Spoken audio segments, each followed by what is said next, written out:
Olá, hoje começamos a semana 13 de aula e nesta semana a gente vai falar sobre programação no GeoGebra. Nesse primeiro vídeo vamos falar da aba avançado. Então vamos ver lá no GeoGebra. Aqui nós temos uma figura bem simples, onde eu tenho um círculo e um ponto, tá? Então se eu clicar em qualquer objeto aqui, por exemplo no ponto A, nas suas propriedades, eu vou ter várias abas. Uma delas é a aba avançado.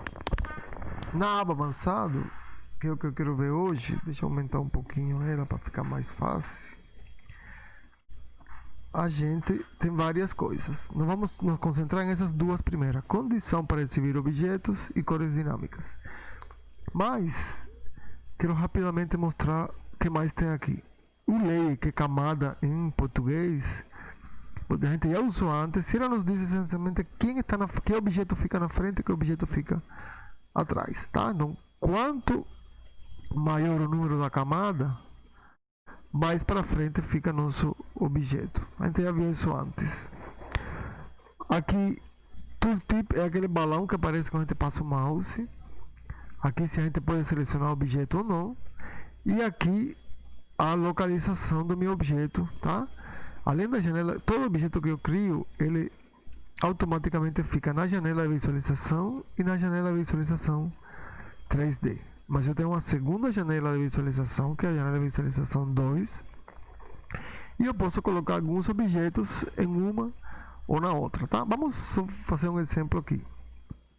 Vamos colocar esse ponto A nas duas janelas. Vejam que o ponto C, o círculo, desculpe, não está na janela 2. O ponto B, que é o centro do círculo, também não está. Só A que está nas duas.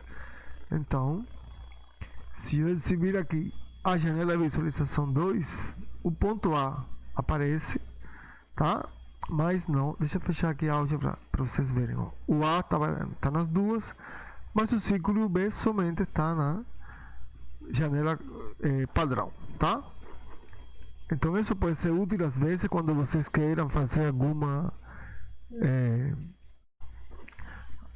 demonstração onde você quer manter uma construção completa numa janela e na outra apenas as coisas mais importantes.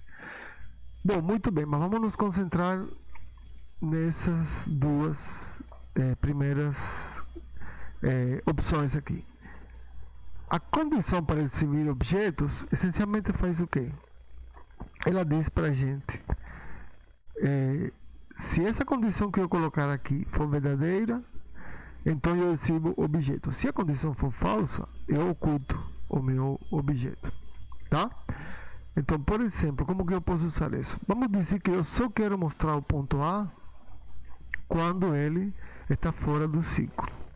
Mas se ele entrar no círculo, eu quero que ele soma, que ele não apareça dentro do círculo, que por algum motivo eu não quero que ele interfira no círculo. Então eu vou querer que ele suma do meu desenho sempre que ele fica dentro do círculo, mas se ele sair do círculo, eu vou querer então que ele apareça, tá?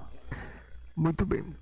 Se eu tenho aqui meu círculo, se eu olhar para o círculo, eu vejo que a definição dele é círculo, centro B, raio 3, certo?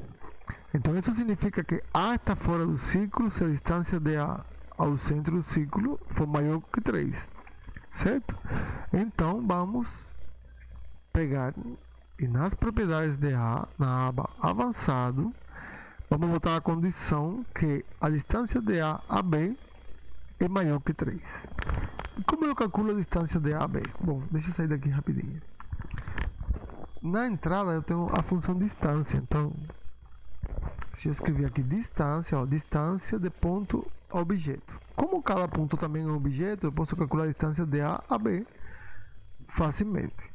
Tá certo? Então, se a distância de A a B for maior que 3, que é o raio, então A está fora e eu mostro ele. Se a distância for menor ou igual a 3, eu oculto ele. Tá bom? Então nas propriedades aqui, a condição para exibir o objeto A é que a distância dele a B seja maior que 3. Então vamos lá. Aí lembrem, distância tem que ser com acento, tá? Distância DA. AB tem que ser maior que o raio e o raio é 3. Certo? Então eu só vou exibir o ponto A quando a distância de AB é maior que 3. Então se eu mexer aqui o A de lugar, ele está fora do ciclo, estou vendo. Entrou no ciclo, ele sumiu. Certo? Vou mexer o ciclo aqui. Ó. O ciclo saiu. Tá? Então quando o ciclo está perto de A, como a distância é menor ou igual que 3, eles somem. Se o ciclo e A não se tocam, então a distância é maior que 3 de A a B e então eu posso mostrar o objeto. Tá? É assim que funciona a condição para exibir objeto. Deixa eu mudar aqui um pouquinho o ciclo. Vamos colocar no lugar de 3 aqui, de 4, por exemplo. Então eu aumentei o raio do ciclo. E veja o que está acontecendo agora. Opa! Ctrl Z, fiz alguma coisa errada aqui.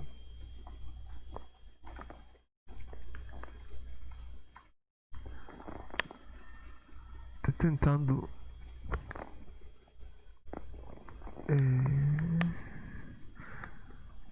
Eu fiz alguma coisa errada com o ciclo C, então eu vou fazer de novo, tá? Então C igual a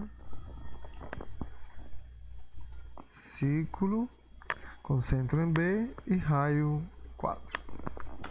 Tá, vamos lá. Deixa eu tirar o rótulo dele para não atrapalhar. Muito bem. Bom, vejam agora que provavelmente quando eu apaguei o ciclo sem querer, eu terminei apagando também a distância de A bem maior que 3, ok. Então eu só vou se virar se a distância de A for maior que 3, tudo bem. Mas olha, esse pedacinho aqui, a distância é maior que 3, mas está dentro do ciclo. Então não é bem o que eu quero. Por que aconteceu isso? Porque por duas coisas. Uma, porque eu aumentei o raio do ciclo.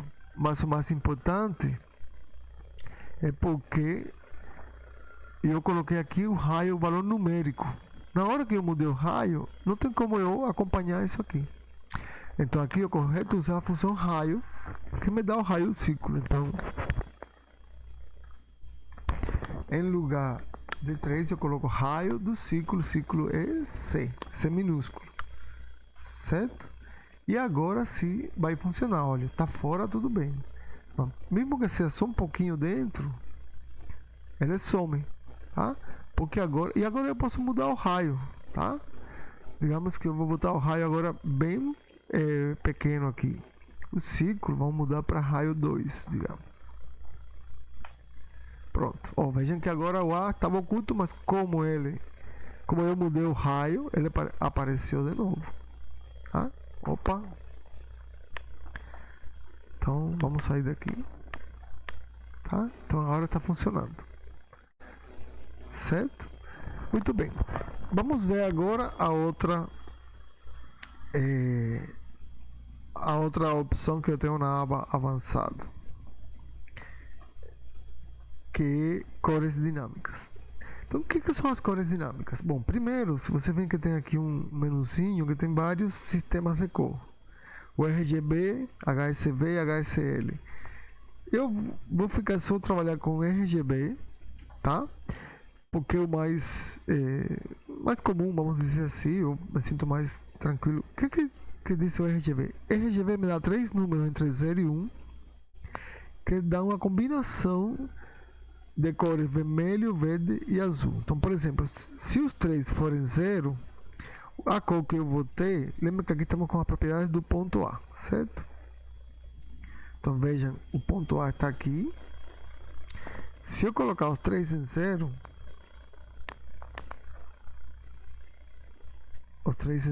o que eu vou ter é um ponto preto. Tá vendo? A ficou preto. Se eu botar azul em 1, esse ponto vai ficar azul. Tá? Se eu botar verde em 1, então esse ponto você já pode adivinhar que vai ficar verde. Tá? Se eu botar azul e verde ambos em 1, vai ficar uma mistura azul e verde, que é esse ciano. Se eu botar os três em um, vai ficar branco. Então a gente vai ver só a bolinha aqui em torno do ponto. Se eu tirar o azul daqui, deixar só verde e vermelho, fica amarelo. Se eu tirar o verde, vai ficar só vermelho. Então eu acho que já deu para entender que o que eu tenho aqui é uma mistura das cores vermelho, azul e verde, tá? Mas isso não me indica cores dinâmicas, significa que eu posso mudar essas cores em função dos objetos que eu tenho aqui. Então vamos fazer o seguinte agora. Eu vou tirar isso aqui daqui, Ctrl X, certo? Para eu decidir agora sempre o ponto A, mesmo que ele esteja dentro do ciclo. E eu vou mudar, eu vou dizer que o ponto A ele está vermelho quando está dentro do ciclo e azul quando está fora do ciclo. Então, como o vermelho é 100, quando está dentro do ciclo, vermelho vai valer 1 e verde e azul 0, tá? Então, vamos colocar aqui a condição. Para estar dentro do ciclo, a distância ao centro tem que ser menor que o raio, certo? Então vamos colocar aqui Ctrl V, né, que era a condição. Essa era a condição, mas não dá para deixar só isso, né? Então vamos colocar aqui se. Então, se a distância for menor agora, né? Que eu quero. For menor que o raio, vírgula. Então, se a distância for menor que o raio, significa que o ponto está dentro do ciclo. Então, vamos dizer que é 1. Se o ponto estiver fora do ciclo, vamos dizer que ele é azul. Então, a gente, quando a cor é azul, é vermelho e verde 0, azul 1. Então, quando ele está dentro do ciclo, o vermelho vai ficar 1 para ele ficar vermelho. Quando está fora, o vermelho vai ficar 0, porque ele vai ficar de uma cor azul, tá? Então, ó, ele ficou preto agora porque está todo em 0 quando o ponto está fora do ciclo, tá? Se eu mexer ele para dentro do ciclo, ó, ele passou a ficar vermelho. Mas deixa eu copiar tudo isso aqui, Ctrl C, para o azul, só que o azul vai ser o contrário, tá? Quando ele está fora do ciclo, ele vai ficar azul, tá? Aqui então, tá azul agora, certo? Tá fora do ciclo é azul. Se eu puxar para o ciclo, ele fica vermelho. Saiu do ciclo, azul, tá? E uma coisa que a gente pode fazer aqui, para não deixar esse azul tão puro, esse vermelho tão puro, o verde que nunca muda, vamos dar um pouquinho de verde aqui, 0.4, por exemplo. Aí dá uma misturinha, ficam as cores um pouquinho mais lavadas, digamos assim. Então, ó, vamos mexer o ciclo. Ele está azul, entrou, ficou essa mistura vermelho com um verde. Um vermelho meio alaranjado aí, tá? Então, eu posso fazer isso. Isso aqui é útil, por exemplo, a gente quiser fazer uma escala e a gente dizer, sei lá, vários valores e a gente pode decidir qual que vai ter em cada um deles, tá bom? Então, bom, essas são as, deixa eu ver de novo aqui, tá? As fundamentais propriedades que a gente pode mudar na aba avançado. A gente pode decidir quando exibir objetos ou não, ou a gente pode dinamicamente mudar as cores dos objetos. Se eu quiser ter sempre a mesma cor, não preciso colocar aqui não, tá? Se eu quiser que o objeto tenha a mesma cor sempre, eu posso mudar diretamente aqui na aba cor. Isso aqui é só quando a gente quer que as cores mudem em dependência dos objetos, tá bom? Uma última coisa, vocês entenderem como funciona essa condição para exibir objetos. Aqui, vocês se lembram que na construção do Teorema de Pitágoras nós usamos caixa para exibir e esconder objetos, certo? Vamos fazer uma só para vocês entenderem como funciona, como que essa caixa é feita. Ó, vamos clicar aqui, a legenda, ocultar ciclo, por exemplo.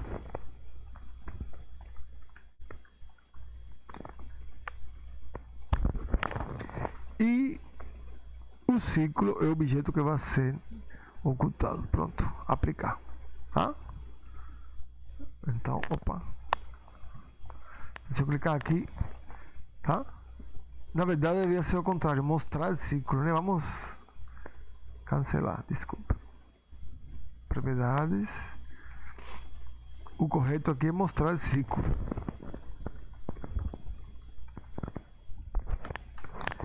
Então pronto, estou mostrando o ciclo, estou ocultando o ciclo. Estou mostrando, estou ocultando. Ok. Como funciona isso? Veja, quando eu criei essa caixa, ele vai desenhar essa caixinha, mas ele vai criar essa variável A, que é booleana, dá verdadeiro ou falso. Oh, tá vendo? Essa caixinha está associada com essa variável A. Quando a caixinha está marcada é verdadeiro, quando a caixinha está desmarcada, ele é falso. Tá bom?